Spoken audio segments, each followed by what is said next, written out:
श्रियकान्ताय कल्याणनिधये निधयेऽर्थिनाम् श्रीवेङ्कटनिवासाय श्रीनिवासाय मङ्गलम् लक्ष्मी सविभ्रमालोकसुभ्रूविभ्रमचक्षुषे चक्षुषे सर्वलोकानां वेङ्कटेशाय मङ्गलम् श्रीवेङ्कटाद्रिशृङ्गाग्रमङ्गलाभरणाग्रये मङ्गलानां निवासाय श्रीनिवासाय मङ्गलम्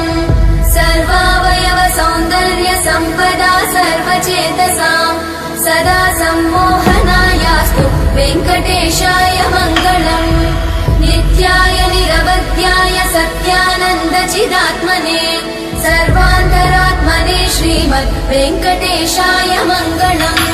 स्वतः सर्वविदे सर्वशक्तये सर्वशेषिने सुलभाय सुशीलाय वेङ्कटेशाय मङ्गलम्।